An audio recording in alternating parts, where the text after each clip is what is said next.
Ito guys, panoorin natin si Sir Ray Manumba, isang TV5 artist, composer, singer. Kakanta ng Koko ng Agila ni Sir Freddy Aguilar. Ayan, isa itong, ano tawag ito? Cover song.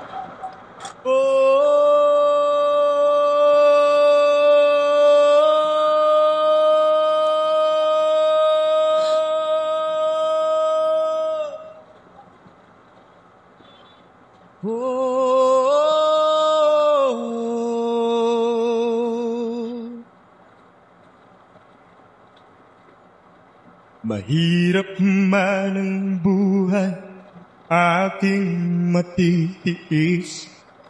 Basta walang tinikala, nakatalis sa leeg.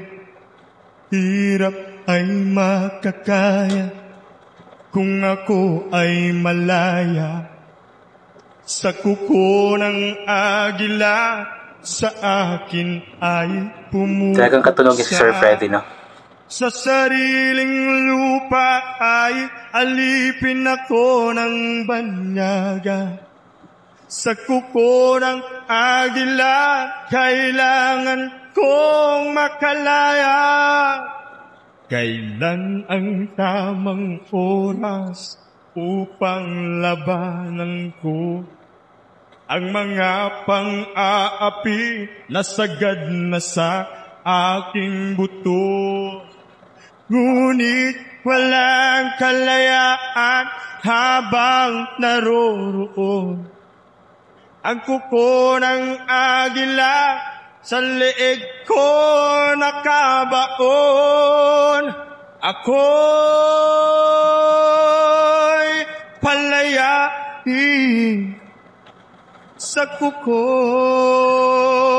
ng agila, mapang-alipin. Mahirap man ang buhay, aking matitiis.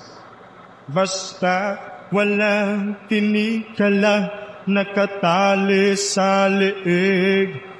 Ngunit walang kalayaan habang naroroon ang kuko ng agila sa leeg ko nakabaon. Ako'y palayain sa kuko ng agila, mapang-alipin.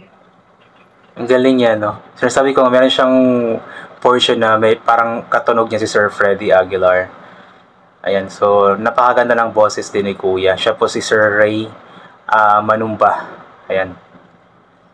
Siya siyang TV5 artist daw at composer, singer. Ayan, siya po yung na-feature natin dati din na kumanta ng Minamahal Kita ni Sir Freddy Aguilar. Sa sariling lupa ay alipin ako ng banyaga. Sa kuko ng agila, kailangan kong makalaya. Sa sariling lupa ay alipin ako ng banyaga. Sa kuko ng agila, kailangan kong makalaya. Ako mataas yung part na yun. Palayain sa kuko ng agila, mapang-alipin. Ako'y palayain sa kuko ng agila, mapang-alipin. Galing ni Kuya.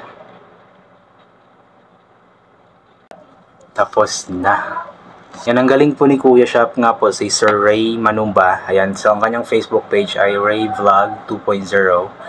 Ayan, isupport po natin siya. Marami siyang mga cover songs doon. Then mostly sa kanyang mga cover songs ay mga kanta ni Sir Freddy Aguilar. kay Sir Bing Rodrigo at iba pa. So yung sinasabi ko nga, merong percentage ng kanyang boses na halos katunog ni Sir Freddy Aguilar. So magaling si Kuya, magaling. At siya din po yung na-feature natin, inuulit ko nga po, siya yung na-feature natin dati na kumanta ng Minamahal Kita ni Sir Freddy Aguilar. Tapos ngayon naman ang kinanta niya is Sa Kuko or Kuko ng Agila. So maganda yung mensahe ng kantang ito guys. Yung mga kanta kasi ni Sir Freddy Aguilar nung mga nakaraan is maganda talaga ang mga mensahe. Just like this Kuko ng Agila. Kumbaga, ang isang Pilipino ay alipin sa sarili niyang bayan dahil nakakapit sa leeg ang mga banyaga, kumbaga parang ganon. Ewan ko anong sinasabi ko.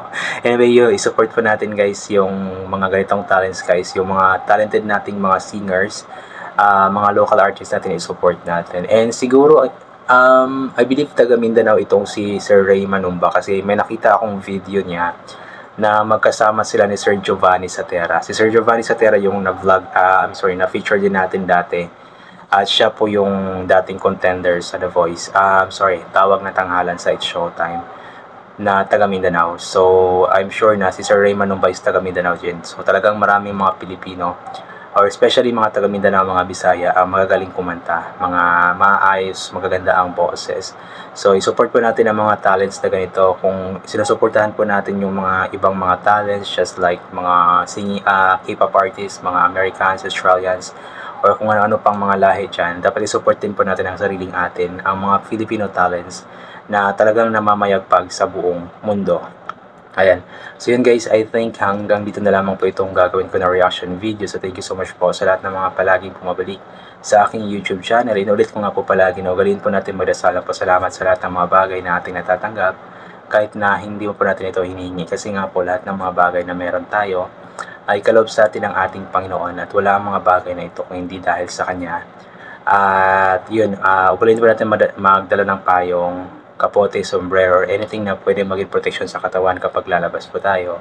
Nang sa ganun, kapag napakainit po, hindi po tayo masisikatan ng napakainit na sikat ng araw, or kapag bigla namang umulan na hindi po tayo mababasa ng ulan. Dahil nga po, alam naman natin na paiba-iba yung panahon. At dahil nga po iba yung panahon, dapat po nating mag-take always ng vitamin C para ma-boost ang ating immune system at hindi po tayo matatamaan agad-agad ng kung ano-ano mang mga sakit-sakit. Ayan. So yun guys, hanggang dito na lamang po ito. God bless and bye for now po.